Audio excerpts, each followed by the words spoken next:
Q&A. Karena setiap pertanyaan selalu ada jawaban. Dipandu oleh Yohana Margareta.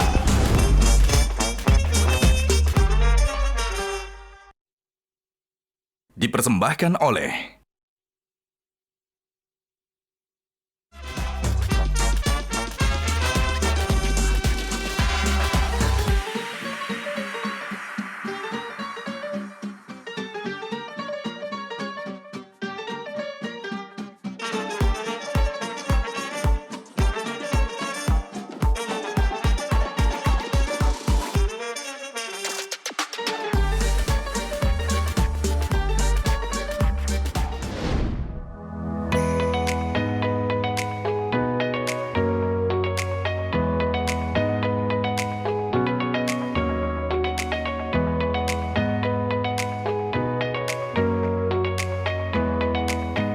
Nah, make up-nya udah kan ya? Saatnya tinggal ganti baju buat show kali ini. Pakai baju apa ya?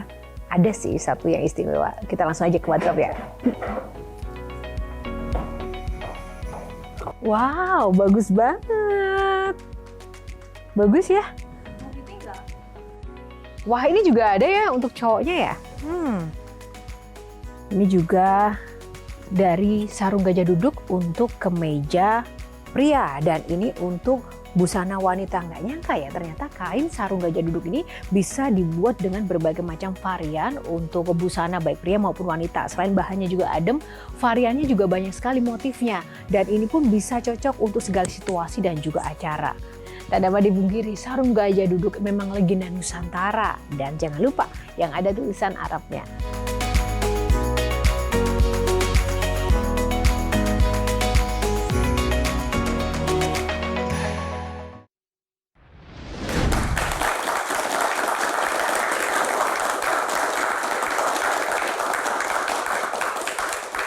Halo, selamat malam pemirsa. Jumpa lagi bersama saya Yohana Margareta dalam program unggulan spesial Metro TV Q&A.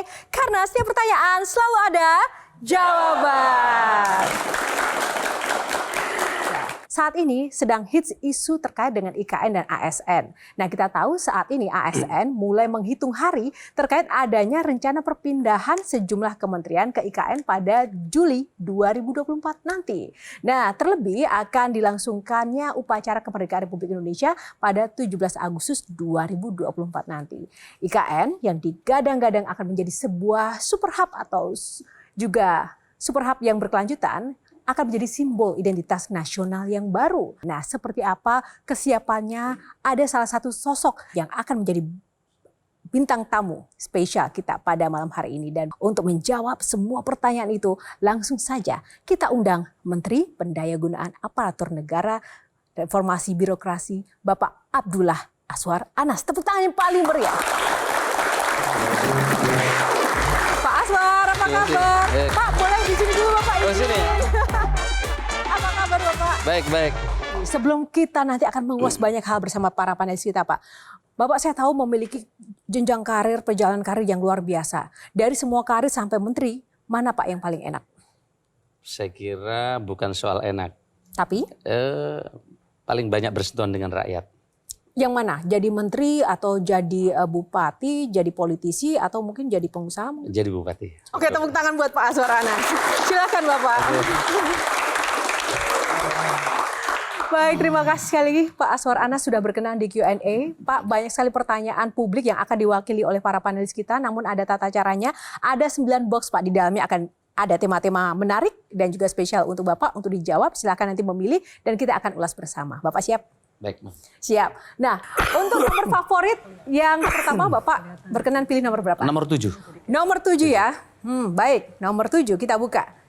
Di balik nomor 7 ada pekerjaan rumah. Semangat untuk pekerjaan rumah Bapak Menteri kita. Bapak satu hal saja.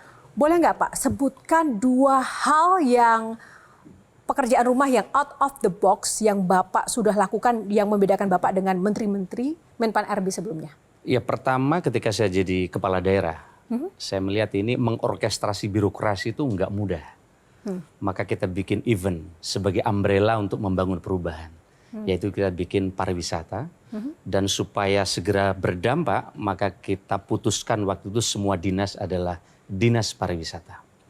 Sehingga mengorkestrasi gerakan pariwisatanya segera terasa. Yang kedua, kami melihat ketika di kementerian ini, kami memangkas berbagai proses bisnis supaya tidak berbelit. Terutama yang terkait dengan kementerian.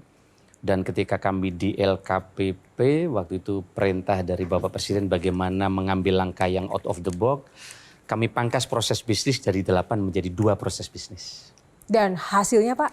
Hasilnya target Presiden dari 50.000 ke 100.000 produk. Karena digitalisasinya jalan, maka pertumbuhannya bukan deret ukur tapi eksponensial. Produknya yang naik tayang bukan 100.000 tapi 1,5 juta. Wow, produk. tepuk tangan. Itu tadi out of the box. Dan gimana Kang Maman? 3 tahun saya ikut jadi juri anugerah ASN. Saya tidak pernah melihat ada kalimat di depan yang terjadi yang ada hari ini.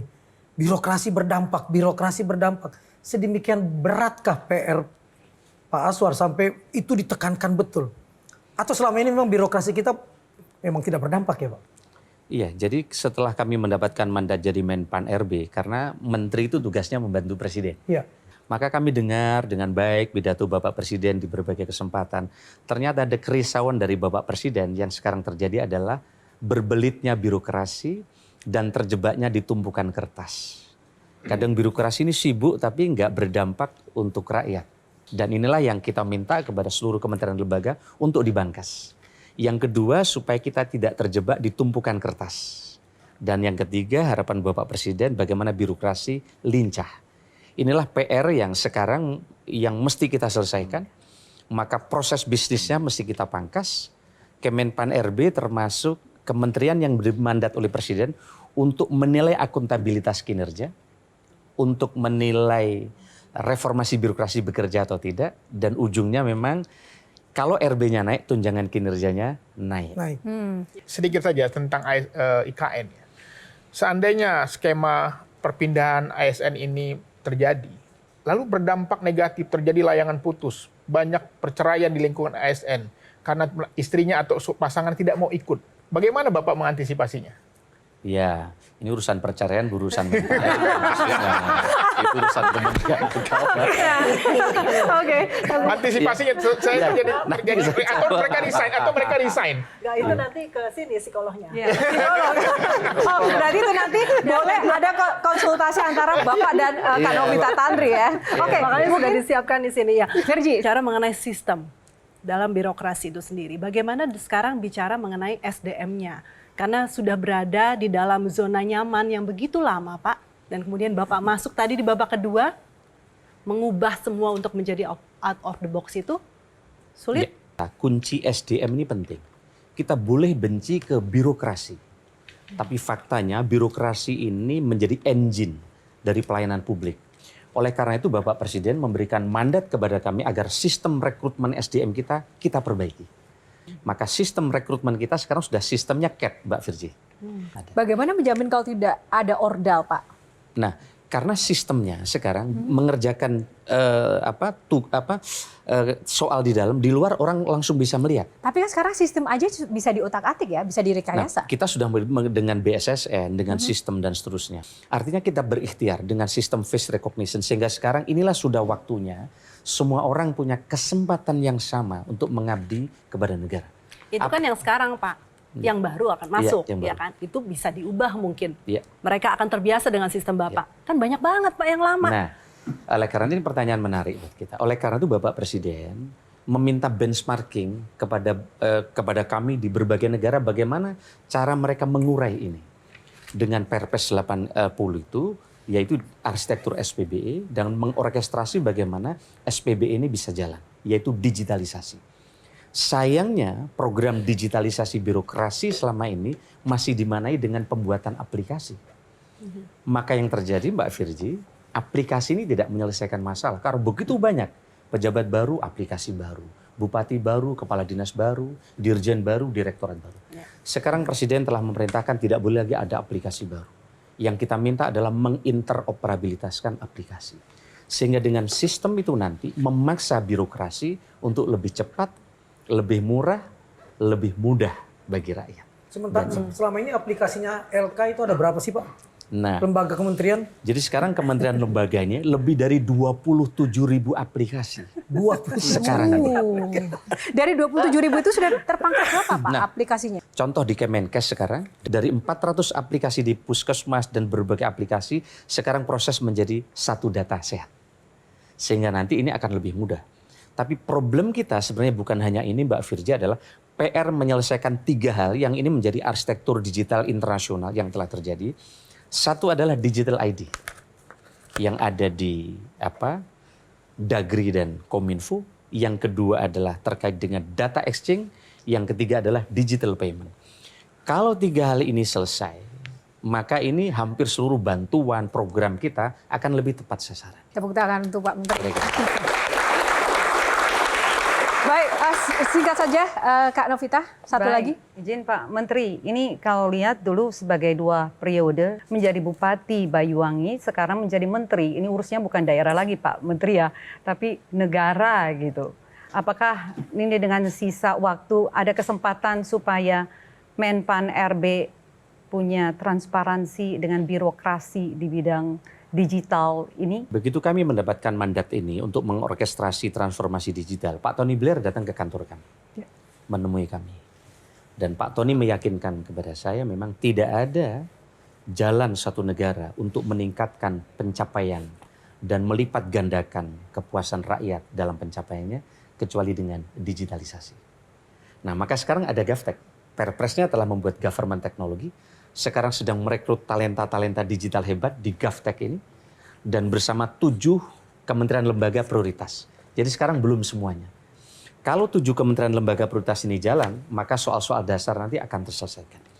Dan kalau ini tuntas, kami yakin berangkat dari pengalaman berbagai negara, kecepatan, perbaikan layanan, kemudian ketepatan sasaran nanti akan segera dicapai oleh Indonesia.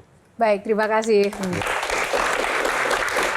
Kami belum ada opsi sanksi, karena sampai sekarang kami belum ada surat resmi ASN yang tidak mau pindah. Belum ada? Belum ada, belum ada.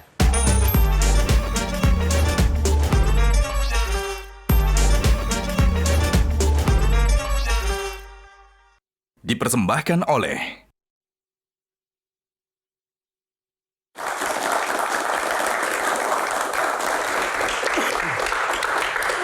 Oke, itu tadi box pemanasan ya Pak, soal pekerjaan rumah. Masih banyak pertanyaan sebenarnya, namun kita bisa lanjutkan di box selanjutnya. Kita buka box nomor berapa Pak? Box kedua. Saya akan milih box nomor 6. Box nomor 6. Kita buka box nomor 6. Saya ini kenapa kok panas ya ngadepi para panelis. Nah, ini ASN boxnya. Jelaskan Pak, bagaimana apa yang meresahkan Bapak tentang ASN, mumpung ada Pak Menteri nih? Iya, saya melihat dari berbagai diskusi kita dengan para ASN, ya kebetulan mahasiswa saya juga di Pasca Sarjana, itu mereka sangat ada rasa enggan gitu untuk berpindah ke sana.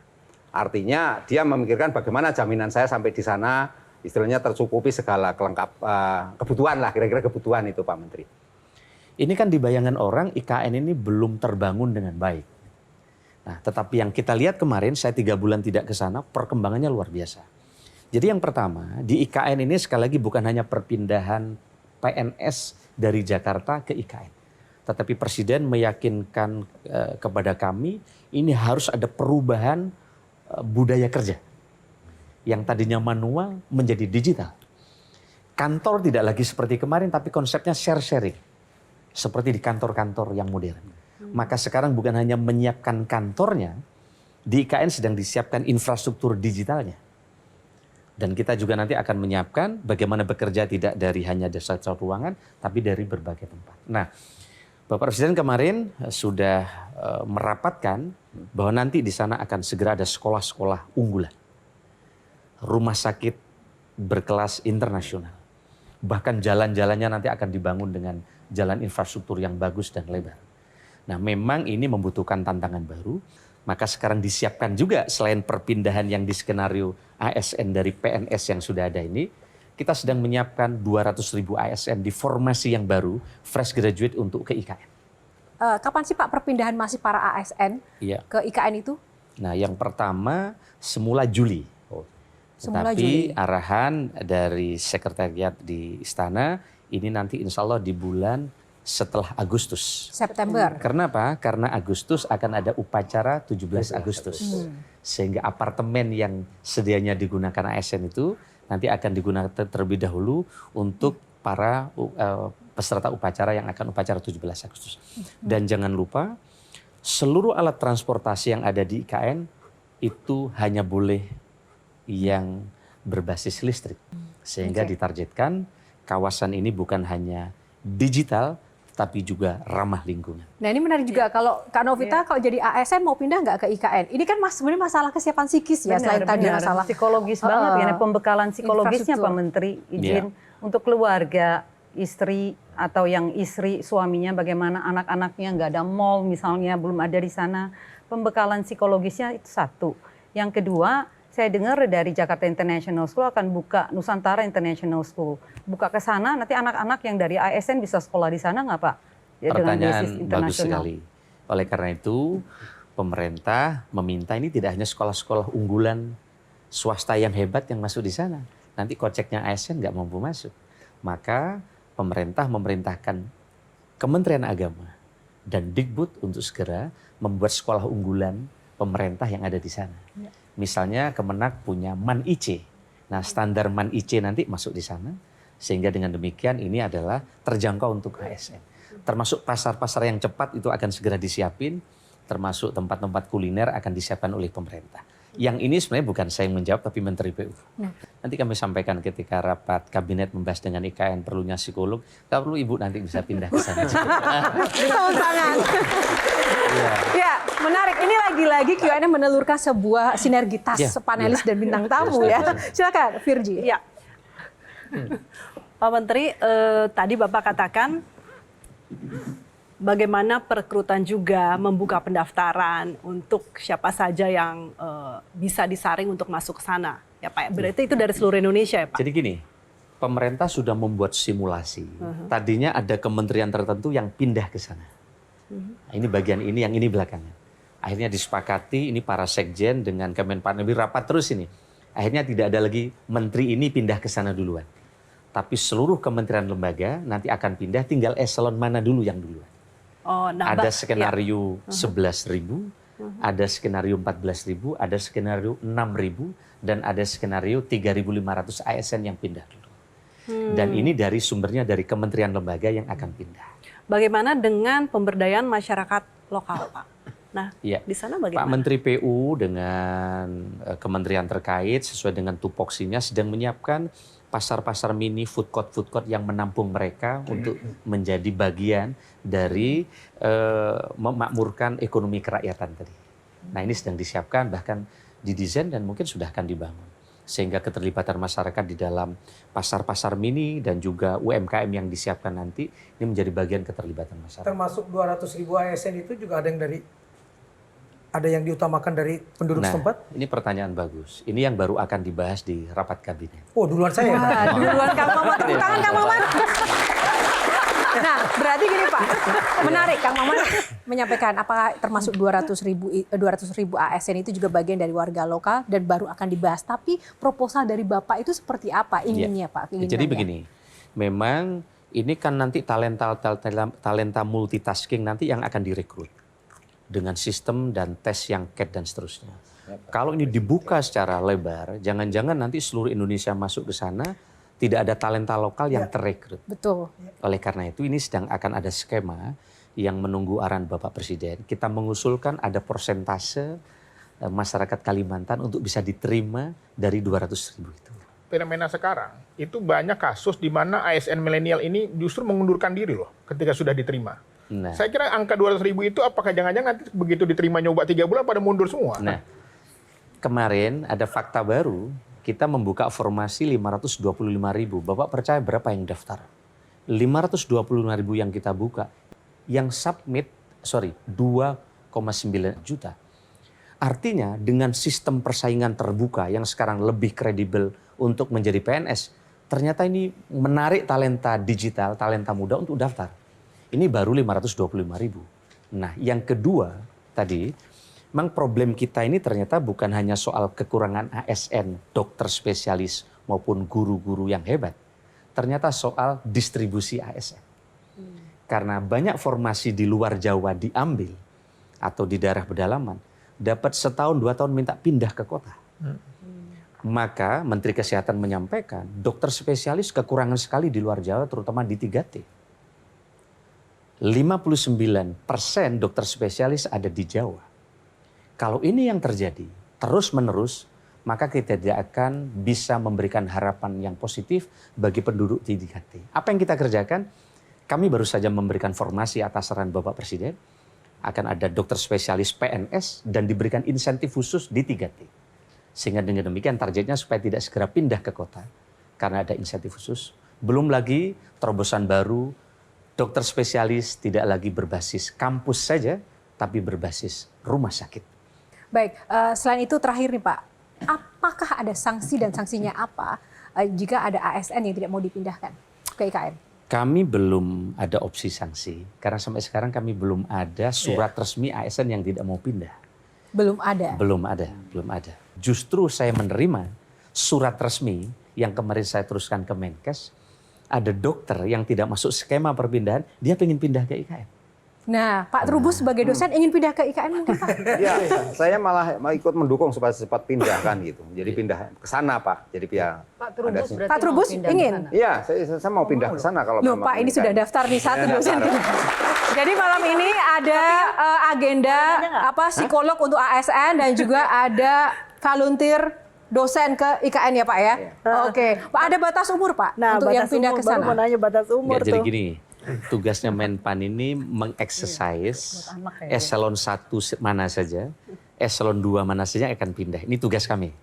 Dan kami sudah sampaikan berbagai skenario yang akan pindah, sekali lagi menyesuaikan dengan kapasitas apartemen ASN yang tersedia. Tentu ini bertahap.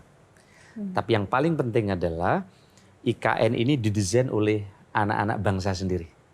Dan kita sekali lagi bukan hanya memindahkan ASN ke IKN, tapi kita akan memasuki cara dan budaya kerja baru. Ini sebagaimana yang sering disampaikan oleh Bapak Presiden kepada kita semua. Baik, tepuk tangan. Kami melarang mengendalikan pendirian mal-mal di kota kami. Karena mal dan pasar-pasar berjejaring ini sepertinya daerah kita maju, tapi sebenarnya tidak.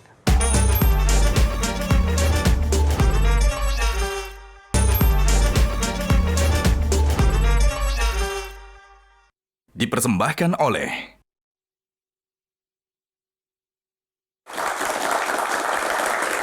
Kita akan masuk ke box ketiga. Bapak pilih nomor berapa Pak? Nomor 5. Baik, nomor 5. Kita buka box nomor 5. Asal usul.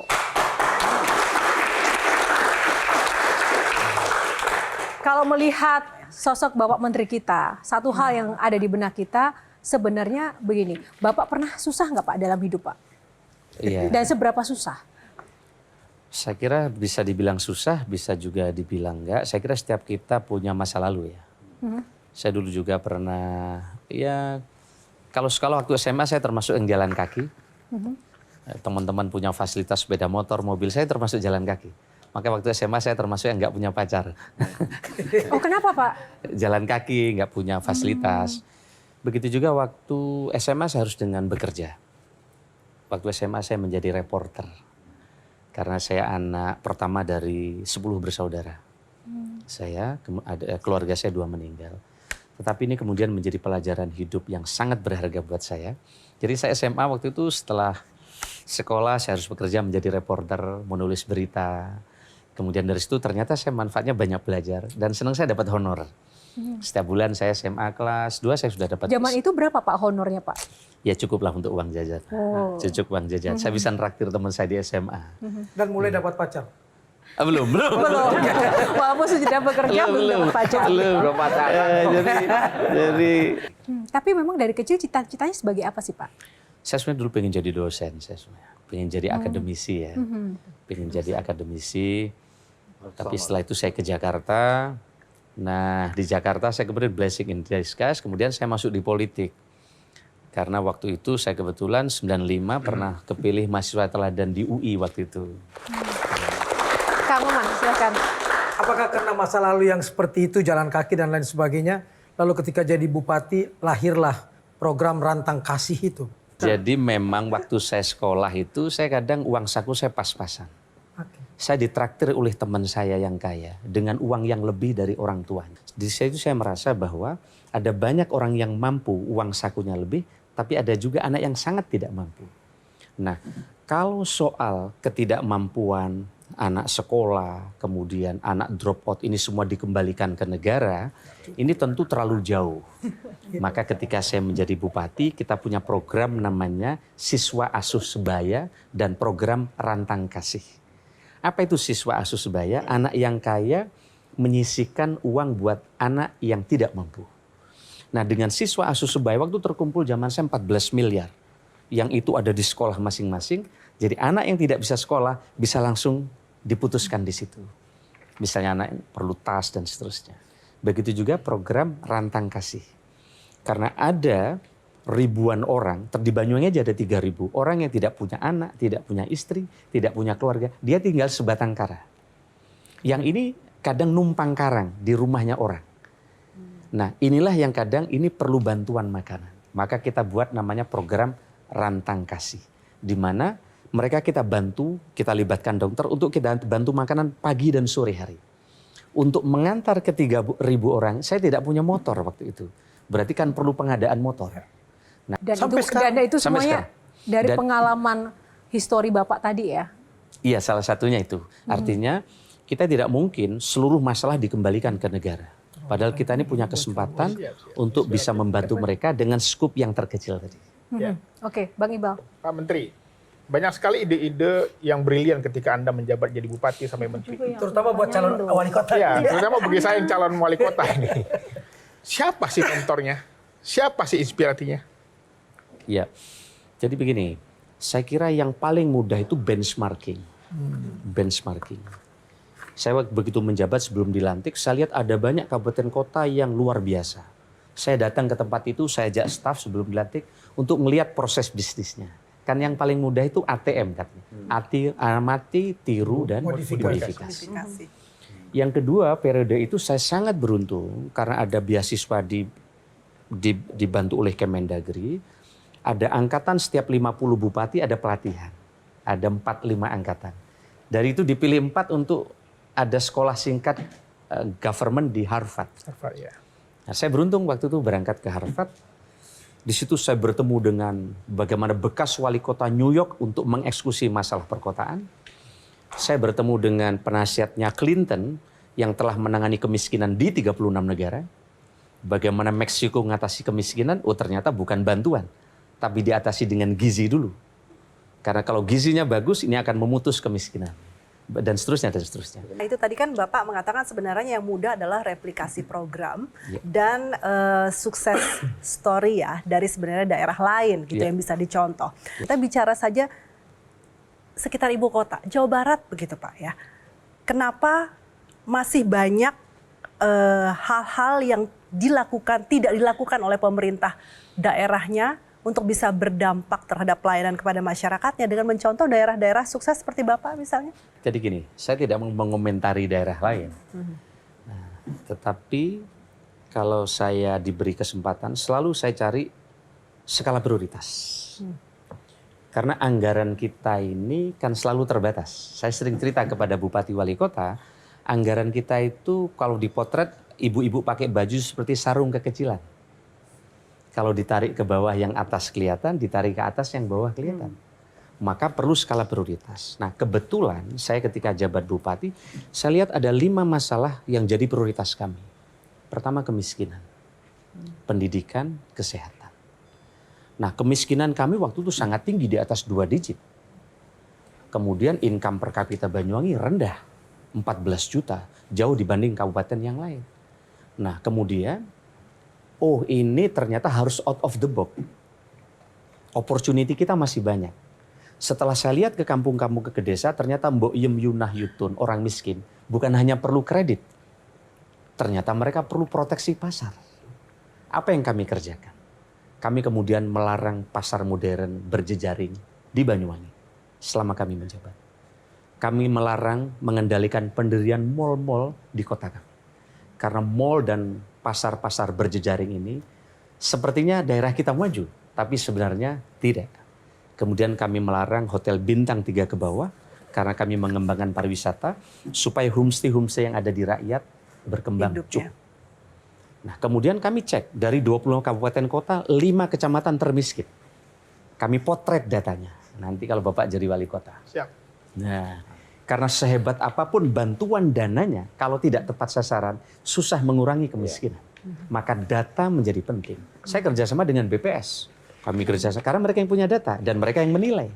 Maka kami putuskan 5 kecamatan kemiskinan tertinggi, kita pilih 3, kita injeksi, kita beresin. Ternyata kemiskinan kita kempes. Tapi Kalau itu, untuk Pak, menggerakkan, kenapa? Kita kembali ke asal-usul ya, terkait dengan kalau sosok dari misalnya Pak Menteri. Di ini Bapak punya resep katanya itu dalam istilahnya mengubah persepsi terkait dengan Banyuwangi. Banyuwangi ini kan ada persepsi masa lalu yang kurang ini ya, entah santet lah, entah apa gitu. Yang kemudian orang mau ke sana itu ngeri gitu. Tapi Bapak telah berhasil mengubah itu semua menjadi daya tarik sehingga orang berduyun-duyun. Jadi memang akhirnya setiap daerah ini perlu proyek perubahan, perlu umbrella untuk menggerakkan ini. Dari semua itu akhirnya kita pilih pariwisata. Karena Banyuwangi sangat besar dan orang kalau ke Bali selama ini paling Banyuwangi tempat transit orang pipis. Paling di penyeberangan, turun dari bis ke toilet, menaik lagi ke bis, berangkat ke Bali. Tidak mau mampir ke Banyuwangi. Nah inilah persepsi harus kita rubah. Maka kemudian kita banyak event festival. Maka event festival bagi kami waktu itu bukan hanya soal mendatangkan wisatawan, tapi merubah paradigma orang yang dari jorok jadi bersih. Maka kita bikin festival toilet bersih. Kami bikin festival kali bersih, supaya sungai-sungai kami bersih. Karena di Eropa itu kalau kita liburan selalu dipamerin sungai. Karena sungai itu adalah peradaban. Kami banyak sekali event karena kami ingin menyatukan triple A itu jalan. Yaitu atraksi, aksesibilitas, kemudian Banyuwangi ada bandara, kemudian yang ketiga amenitas. Hotel-hotel kami tumbuh, alhamdulillah ini, dan kemudian persepsi orang berubah. Dan kami kemudian menjual pariwisata. Ada event dunia yang social engagement-nya nomor 3, itu adalah WSL, surfing. Nah nomor 1 kan NBA. Nah kita kemarin gelar di tempat itu, dengan sponsor dari berbagai negara, sehingga sesuatu yang angker sekarang berubah menjadi event wisata itu. Baik. Kan kita harus adaptif dengan teknologi. Nampaknya Bapak punya kriteria itu. Bapak nggak ingin jadi Menkominfo. Kalau Ibu Presiden baru saya jawab. Baik, anggap saya jadi...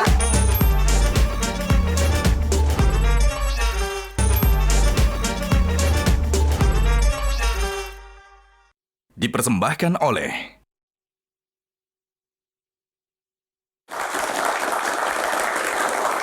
Bapak berkenan pilihan nomor berapa selanjutnya? Saya minta nomor 3. Baik, nomor 3. Kita buka box nomor 3. Life and love. Baik. Bapak tadi juga mengatakan bahwa ya di masa akhir ini Bapak memaksimalkan menjadi seorang menteri dan tidak punya ekspektasi akan jadi menteri lagi atau mungkin menjadi apa. Tapi nggak mungkin tanpa ada kemudian arah tujuan ketika Bapak banyak capaian juga. Sayang dong Pak. Iya. Jadi menteri itu kan political appointee. Tidak ada yang bisa menentukan siapa yang akan jadi menteri. Jika tidak ada jabatan misalnya yang nanti akan melekat, Bapak sudah memiliki bayangan apa yang akan dilakukan sebagai bagian dari tindak lanjut pelayanan masyarakat? Ya, kami ada banyak hal yang kami ingin kerjakan. Bisa nanti kami dengan pendidikan, kami punya yayasan, ada pesantren di rumah, kemudian dengan teman-teman, ada banyak buku yang bisa kami tulis. Nah, Kang Maman kalau melihat sosok Bapak, Pak Menteri kita ini. Kalau Bapak tiba-tiba hilang setelah 2024, bangsa ini kan bisa rugi kan? Waduh, ini sepertinya nggak ada orang lain. Saya kira kita... Bukan soal itu Pak, karena Pak Mufti Anam Aji yang berhasil duduk di DPR, adik Bapak selalu mengatakan idola saya 2. Abah saya yang guru ngaji dan cuma lulus SD, dan kakak saya yang namanya Aswar Anas. Iya, jadi kita bangga karena banyak daerah-daerah yang tumbuh berkembang. Iya. Dan ada tokoh-tokoh yang sekarang muncul berdasarkan situasi yang sekarang ini. Dan rakyat punya choice yang sangat banyak. Saya tetap optimis ini ada banyak orang-orang hebat baru yang muncul. Yang dia tidak hanya ditempa di Jakarta, tapi juga ditempa di berbagai tempat yang banyak tokoh-tokoh ini juga berhasil. Dan saya optimis masih banyak orang yang... Jadi dosen, Pak.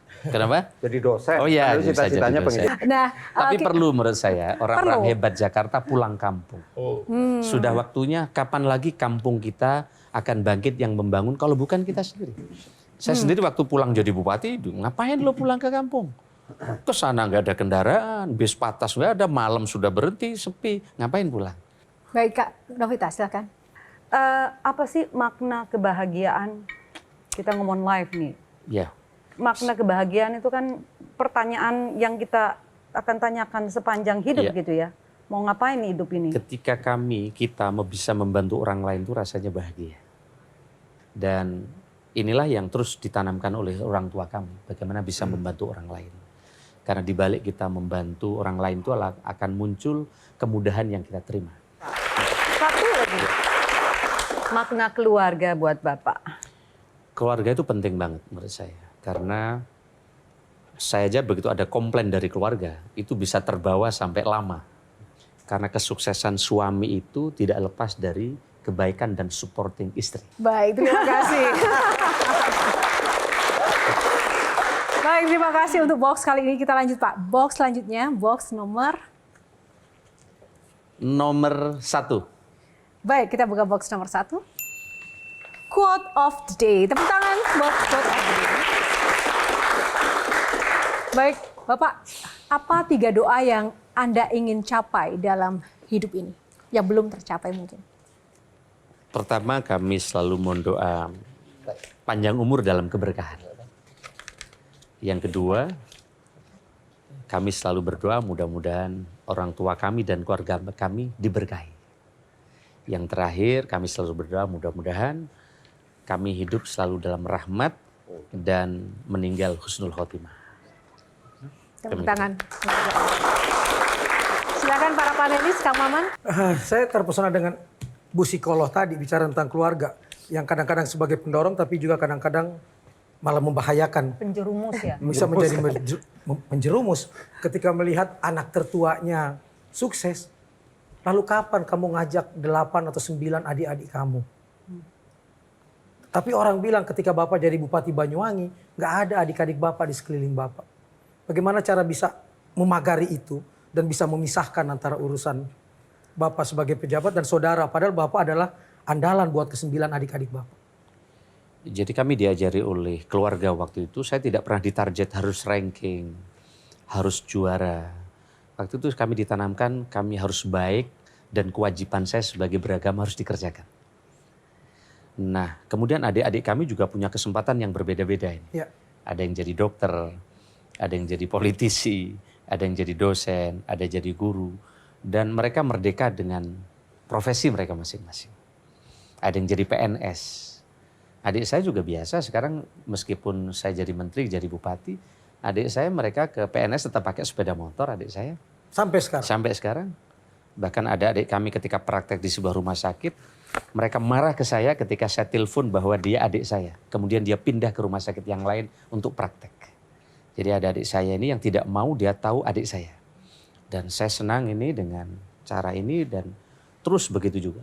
Bahkan ketika dia praktek koas, dia marah besar dengan saya ketika saya bocorkan ke salah satu kabitnya bahwa dia bagian dari keluarga kami. Dan ini tentu mensupport kami bagaimana mereka bisa nyaman karena mereka juga terganggu kalau jadi tahu mereka adik kami. Saya kira nih sikap adik-adik kami yang kadang membuat kami senang dengan cara-cara mereka. Dengan tetangga, Pak. Kenapa? Tetangga. Kenapa? Kan seseorang itu naik derajat, itu kan faktor tetangga, lingkungan. Nah, ketika kita kan ada namanya lebaran, mudik ya. Kalau saya mudik, termasuk saya orang Purworejo, jadi mudik ke kampung halaman saya. Ketika sekarang sudah menjadi menteri ya. Nah, sekarang sudah jadi menteri, begitu Pak. Nah, kami biasanya gini, sejak kami punya jabatan ini, H-1 kami mengumpulkan keluarga kami semua. Kami kumpul khusus dengan mereka. Sehingga kami ada waktu khusus dengan semua keluarga besar ini. Nah, hari kedua, ketiga, kami wajib biasanya lebaran di rumah. Bertemu dengan para tetangga. Ini bertahun-tahun. Sehingga dari situ kami, silaturahmi kami tetap jalan, kami bisa bertemu dengan mereka. dan hubungan kami dengan para tetangga tetap terjaga. Karena kami punya keyakinan boleh kami sibuk dimanapun, tapi ujungnya kami meninggal di kampung halaman. Saya bilang sama adik saya, ini kita sudah beli tanah, inilah tempat kita akan kembali. Kadang kita sibuk menyiapkan rumah di berbagai tempat, tapi kadang kita sibuk menyiapkan kuburan di tempat kita akan kembali.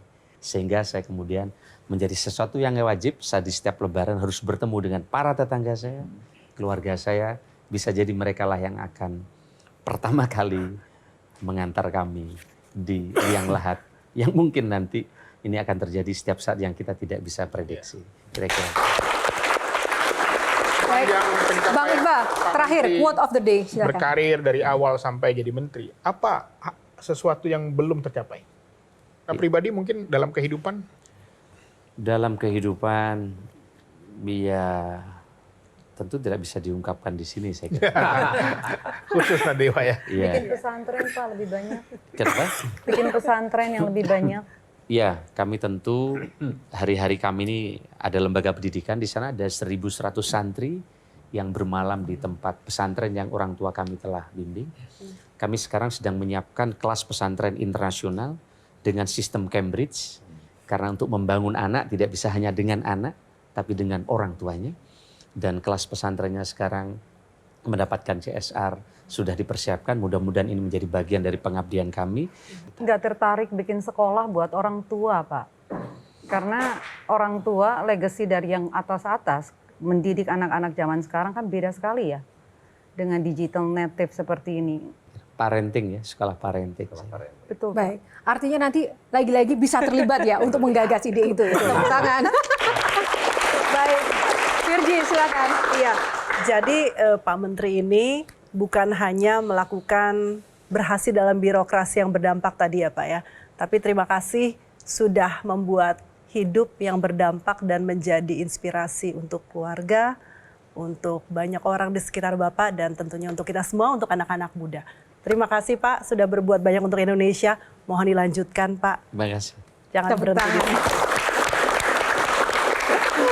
Nah tadi ngomong-ngomong dari Virgi ada kata-kata mohon dilanjutkan. Nah dari tadi juga saya coba mendeteksi ya banyak kata-kata digitalisasi, informasi, reformasi. Bapak nggak tertarik jadi Menkominfo Pak? Kayaknya ahli di bidang itu karena Bapak sangat adaptif dan tahu hal-hal kekinian gitu loh Pak. Salah satu menjadi untuk kita bisa maju menuju Indonesia emas kan kita harus adaptif dengan teknologi. Nampaknya Bapak punya kriteria itu. Bapak nggak ingin jadi Menkominfo. Kalau Ibu Presiden baru saya jawab. Baik, anggap saya jadi presiden. Oke, baik. Bapak terima kasih sekali Sama-sama, lagi makasih. untuk semua hal inspirasi yang boleh dibagikan. Tapi satu hal yang mungkin penutup Pak untuk adik-adik quotes of the day atau mungkin pesan-pesan buat kita semuanya dan rekan-rekan yang mungkin pemirsa yang menyaksikan kita pada malam hari ini. Ya, saya kira setiap kita ini punya kesempatan ya. Setiap kesempatan ini harapan saya tidak disia-siakan. Dan tidak ada kebaikan yang tidak akan melahirkan kebaikan. Ada banyak cerita orang-orang yang biasa, mereka menjadi luar biasa karena dia baik kepada orang lain.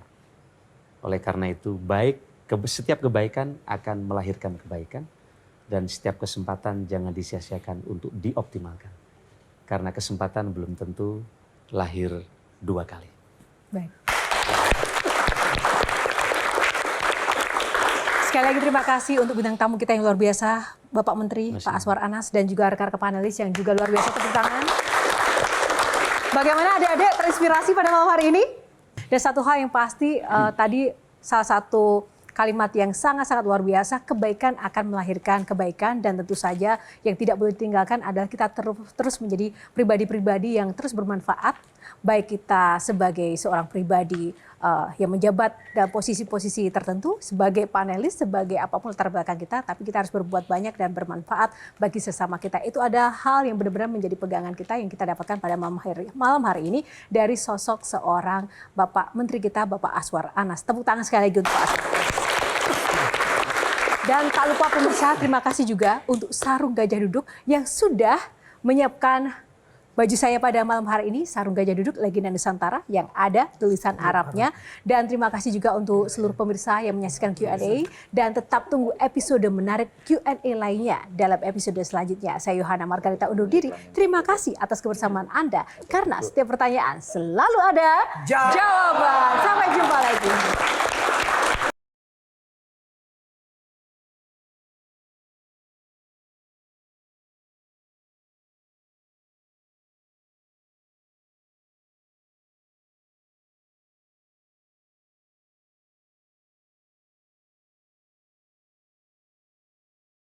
Jelajahi cara baru mendapatkan informasi. Download Metro TV Extend sekarang.